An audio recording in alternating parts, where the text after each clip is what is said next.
Hello and welcome to the inaugural episode of Game-Quest, a channel name that neither mine nor my compatriot could believe was available.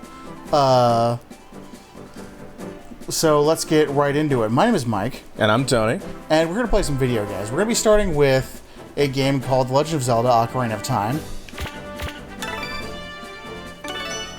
Yeah, rumble features. Gotta love them. No, you don't. Anyway, Legend of Zelda Ocarina of Time is the fifth mainline Zelda game. It was the first one in 3D, and is widely considered to be one of, if not the best game of all time. This channel is going to be dedicated primarily to playthroughs meant to showcase games in one form or another that we believe deserve attention, like someone's attention. In this case, this game specifically, I believe Tony deserves to experience it, because he doesn't have much of a history with the Zelda franchise. He thinks that he beat Wind Waker at some point because he remembers the Ganondorf fight, and I know he started Twilight Princess once, but other than that... Yeah, I don't think I've ever touched a single other Zelda game, other than those two in particular. Alright, so let's go ahead and get the other boring details out of the way. This is being played on a GameCube version of the game, specifically the one that came with the pre-order disc for Wind Waker.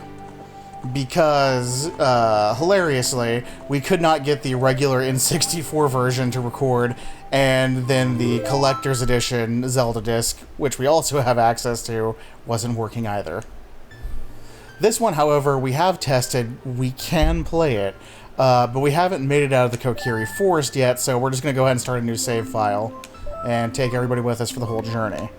I am reasonably well acquainted with this game, having beaten it several times in the past, but not recently. As such, Tony is going to be mostly taking point on this game, and I will be acting in an advisory role. Alright.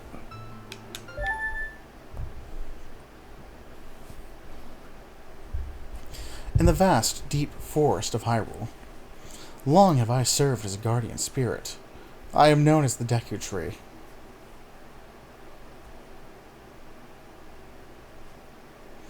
The children of the forest, the Kokiri, live here with me.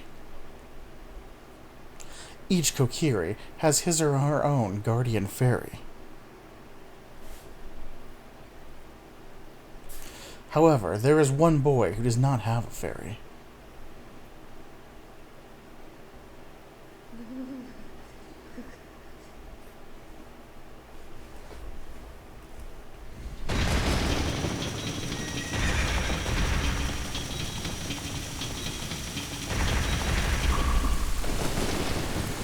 Yeah, I wonder how much of a fever dream this is for Link, because at this point, I'm pretty sure he has never seen stone masonry in his life. He has never seen people not wearing the green Kokiri robes, and he's having recurring nightmares about this gigantic,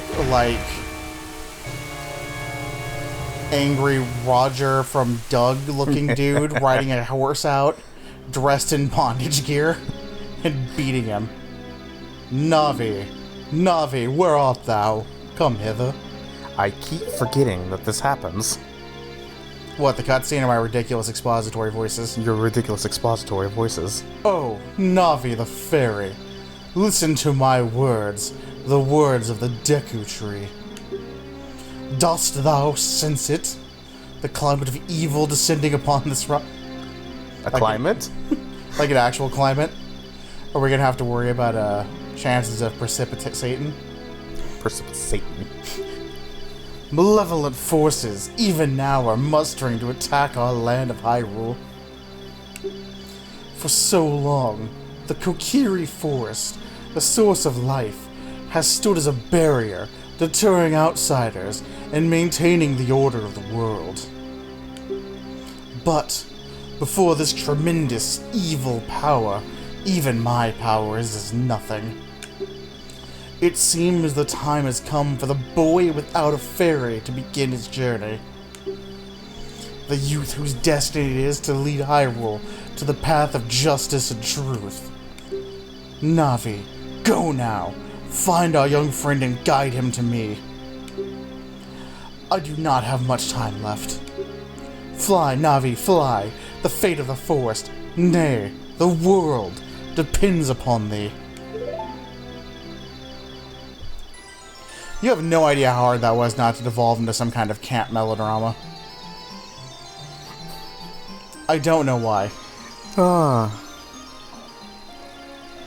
Our first overlook of the Kokiri village. Navi's stellar voice acting.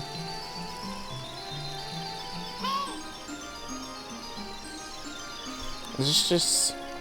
You'd think that for such an important quest, the Deku Tree would give her, like, Link's home address. Aw.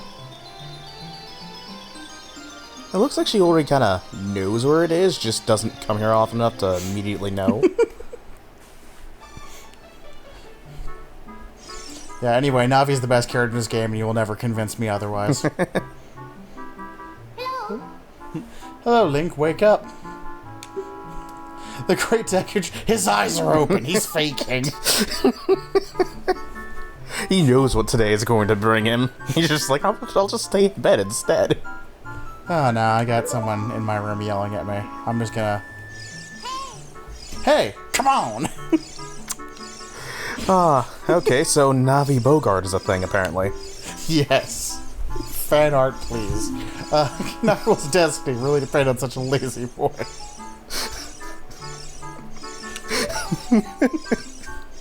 Come on, come on! Oh. Dude, she's one part personal assistant, one part Wikipedia article, and one part aimbot. Wrapped up in an adorable Klutz fairy. I'm just curious if she can bust a wolf. Bust a wolf. Bust a wolf! The Great Deku Tree must be your partner from now on. We're nice to meet you. Yay, friendship! We're gonna get Great Goblin out reading his dialogue. The Great Deku Tree has summoned you, so let's get going. Right now. Yes, that's probably important, actually. So let's not waste any time. She could say, you know, fate of the world, name drop the actual significance of it, instead of just going, come on, come on! Yeah, but, like, if she did, then, like, I wouldn't be tempted to just kind of, you know, look around and explore the place. Oh, yeah, no, it's interesting how much character development is going on in this very room, actually. Because you can see where Link has, like, this kind of, it looks like a vanity with some kind of a sink thing set up, or maybe, is that a bath? Go to an overhead view. That's a bathtub. Is it a yeah. Wow. That's too big to be a sink. Yeah, that's like some kind of a bathtub area or whatever. And then on the other side of the room, you can see like a dining area and a series of tools on either side of the door. And a really creepy, gigantic open hole in the side, in like above his bed, like directly above his bed. Who sleeps under a gigantic window like that, especially if it's just open? I mean, I can understand the idea of like a cool breeze, and I guess he is like 20 feet off the ground, but like that hole in the wall is literally big enough to just pick his bed out entirely with him in it. Oh. Just imagine some gigantic Slender Man looking dude just reaching in and snatching his bed out like a baker pulling a tray of rolls out of the oven. Well, that's an image I needed in my life, thank you. We're here to banish these evils, Tony. Now let's go. There's a quest. Just be careful not to get yehooed by a cute local girl. Get what?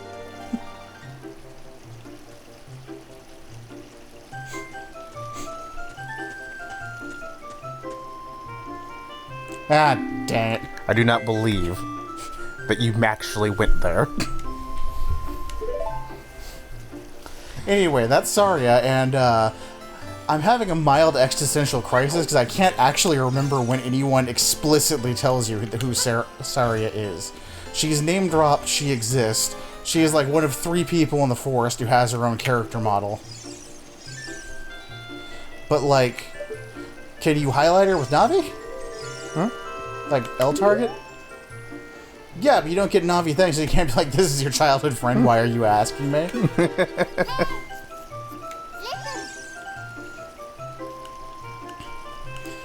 And continuing on with the character and world building, behind this thing we can actually see bits of Link's personality like coming through here, where it's basically where he's got some kind of a daydreaming-esque side to him, or perhaps it's partially inspired by whatever nightmares he's suffering from, where it's like him imagining himself as like a cool dude fighting against some kind of a giant monster. It's unexplained at this point in the game, or in fact ever explicitly, whether this is just him dreaming of bigger things or like him being haunted by some like memories of a past life or prophetic visions involving the rise of Ganon. But like, it's a neat touch. This is the only house I know of in this village that has graffiti.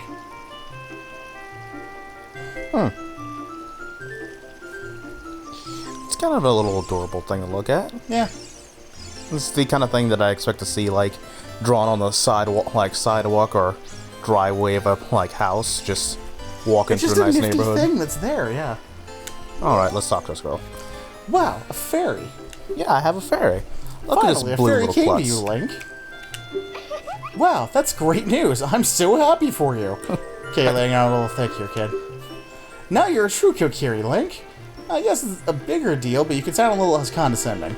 The great Deku Tree summoned you? Indeed.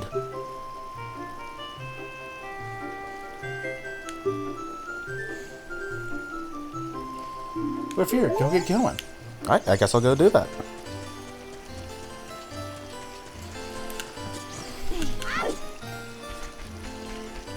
So Kokiri Forest is actually a pretty nifty place, because if you actually go running around, there's a lot of little areas to explore. Like, if you go around the side of this building over here, for instance. Alright, let me climb out of the water. You see this little patch of ground over here.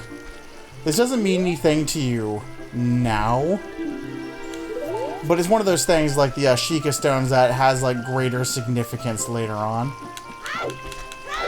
And it's interesting because this is totally something where you're just running around the Odin party like, what does this mean? And then like you'll stumble across it later like, oh hey, there's a thing here.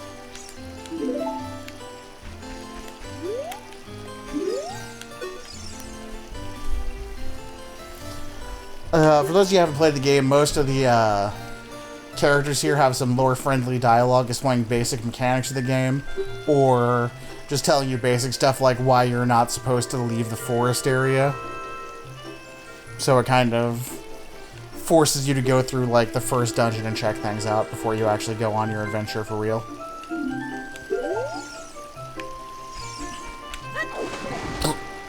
Well,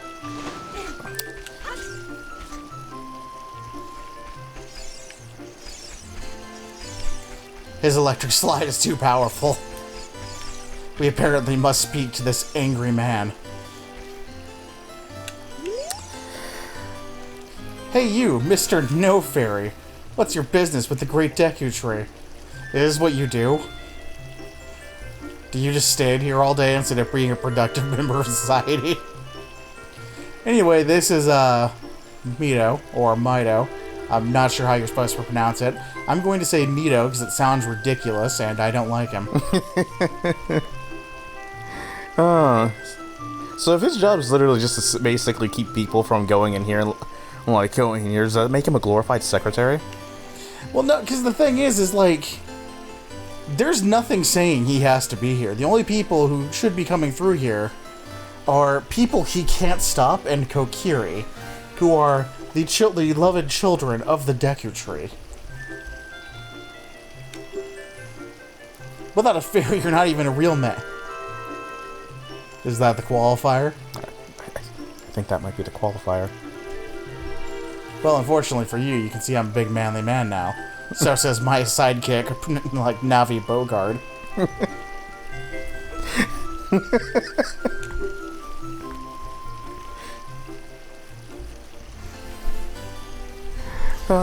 Guy Fairy, the Deku Tree actually summoned you? What? What was that? Why would he summon you, not the Great Might? You know. I have no idea. I really couldn't tell you. It's a mystery to everyone. Honestly, I'm just not even sure why I woke up this day.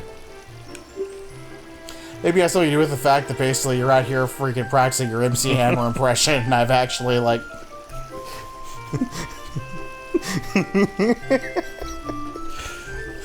This isn't funny. I disagree. I find it hilarious. I don't believe it. You aren't even fully equipped yet. Oh?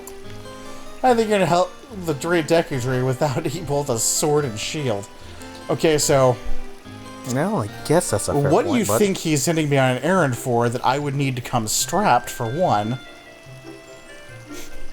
I mean, I know this is basic, like, game tutorial territory, but I like pointing out inconsistencies like this, where it's just like, oh, man. And, like, Nintendo obviously thought of this, too, because if you go to the next line of dialogue. Oh, yeah, I am being a massive hypocrite, but, do it anyway. This is the Zelda equivalent to Oak dragging you out of the tall grass. But Oak, I want to be in the tall grass. It's all tall and grassy. So, I'm going to save time expositorily and say that the shield you buy for 40 rupees, so you have to collect that, and Tony already knows where the sword is, so there's no point in pretending otherwise. We're just doing this because I like the flabbergasted expression on Zarya's face where it's like, what? You know, we'll let you go see the Great Deku Tree. It's pronounced Mido. Oh, that bum. I know he's always so mean to everyone. Bum is a very specific, like, insult. It's funny because, like, I think at the time it was a little more in vogue, but now it feels like she's pulling it out of the archives. Like she dusted off that insult. Specifically for him. Like calling someone a clod or something. It's like, wow, you brought that word out of retirement for me. What he said is true, though. Is it? What precisely do you think I need to do that's going to require me to be fully armed? I would love it if you told me, Saria, bestest friend of friends. You need to be ready for anything. You better find a weapon.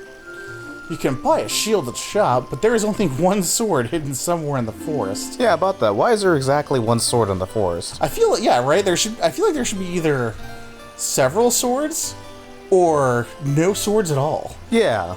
It's interesting that, like, there's only one sword, and it's a bit of lore that I'm not sure ever actually comes up in this game. Huh. I would love to know why there's only one sword.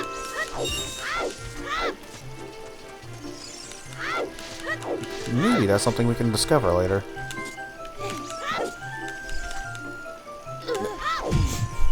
Grabbing bushes again? You blackfish the rock! Wait, is that where that money came from, actually? Hopping over the fence? Yeah, you suddenly got money from nowhere. Whatever, into the maze.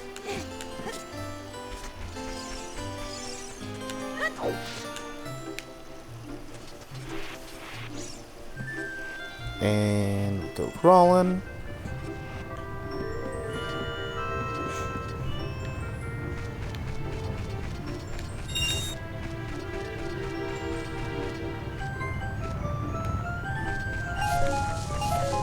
Just grab that rupee and book it out immediately. Go. You can make it. We're speed running.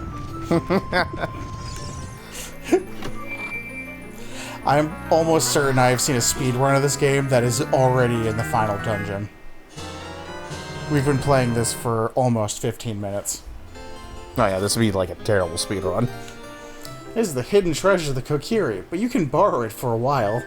Be sure to practice with it before you really fight. Okay. That seems fair. Oh Jesus, what? Oh yeah, that's comforting. That's all okay, kinds sure. of comforting. I mean, alright, we can, yes. Okay,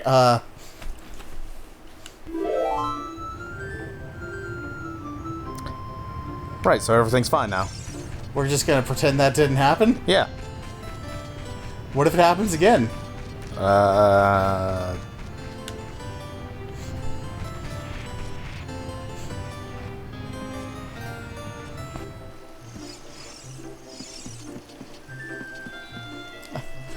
Isn't an answer, Tony. I don't have an answer. Convenient.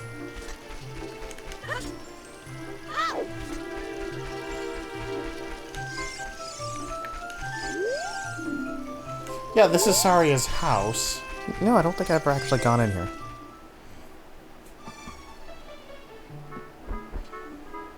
Pretty minimalist, but I do like the gigantic unexplained curtain going across the entire thing. Bed. bed. Is Link the only person with a bathtub in this village? I mean, I didn't notice that Link had a bathtub before, so I don't know why I'm only now questioning this. It's supposed to be foreshadowing or something? How would it be foreshadowing? He has a bathtub. He's the chosen one. He cares about his hygiene. Oh yeah, you're gonna rob Mido. Always.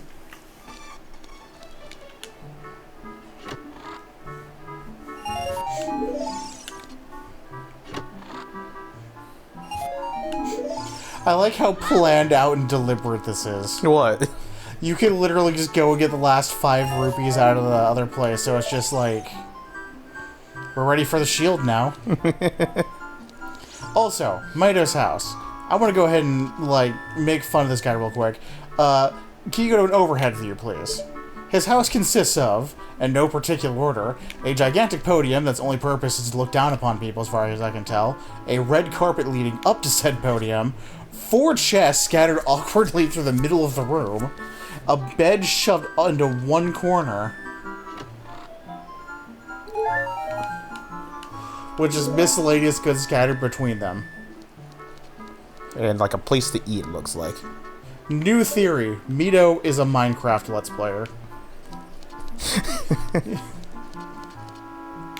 Oh. It fits the data. Alright.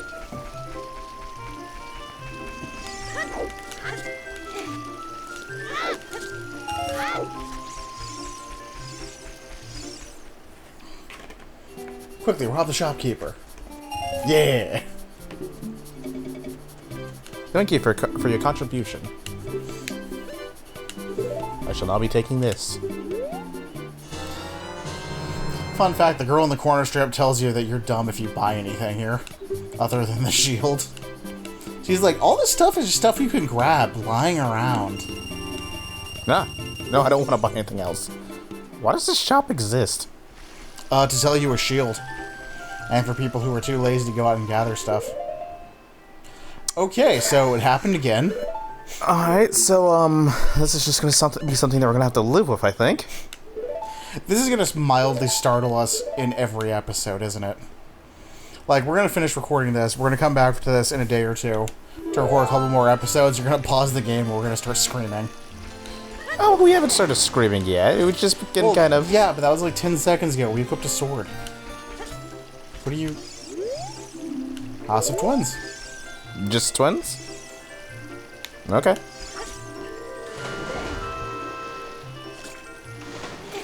That was awkward and felt unnecessary. Anyways, Hey, Mido! we got the stuff. See a great Deku tree. You should at least equip a sword and a shield.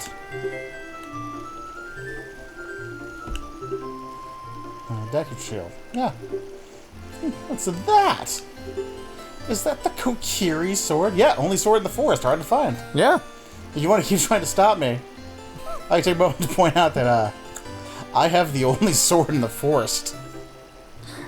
And consequently, you do not.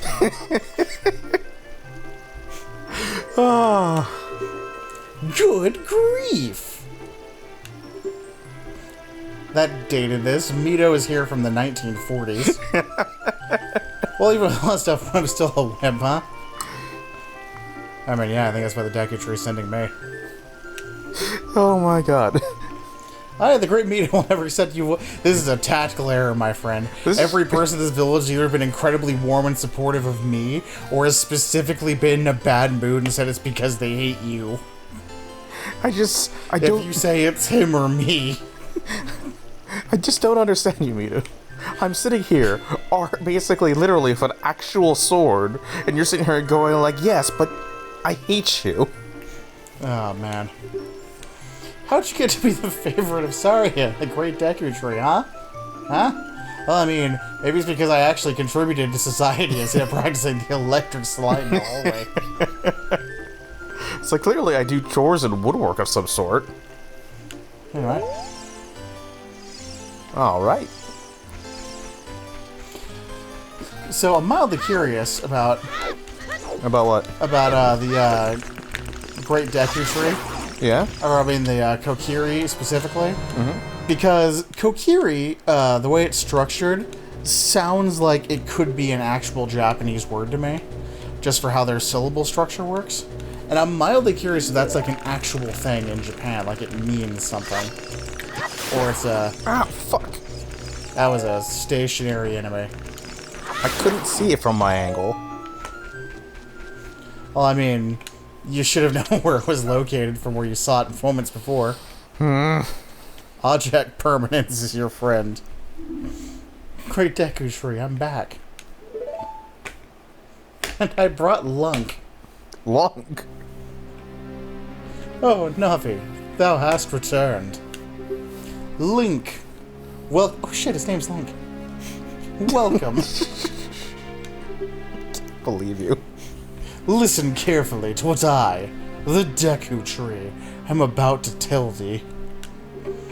Thy slumber these past moons must have been relentless and full of nightmare. Okay, so, if you just knew that, did you just let that happen? Like, you know, it'd be like lack of sleep because of nightmares can cause health problems, right? Am I gonna have to get, like, a thesaurus to understand this conversation? As the servants of evil gain strength, a vile climate permeates the land that causes nightmares to those sensitive to it.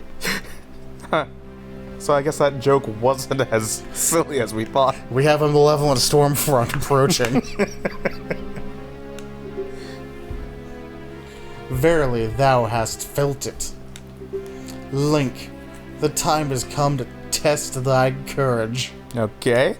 I have been cursed. Oh. I need you to break the curse with your wisdom and courage. And so, how much courage and wisdom do you think a small child such as I could possibly have? Approximately 3 times the courage as wisdom. Yeah, that's fair. Dost thou have the courage enough to undertake this task? You know, I really don't want to, but, yeah, I don't think I actually have a choice here, do I? Then enter, brave Link, and thou too, Navi. Yeah, this is distressing. Navi the fairy, thou must aid Link. Like, I am legitimately starting to rethink my choice here. And Link, when Navi speaks, use up to listen well to her words of wisdom. Hey, Navi's here. And now looks like a good time before we delve into the Deku Tree. And yeah, that does look like a trap of some kind from here. Yeah. We're going to go ahead and end this first episode here, and we will see you again inside of the Deku Tree, I guess. See ya!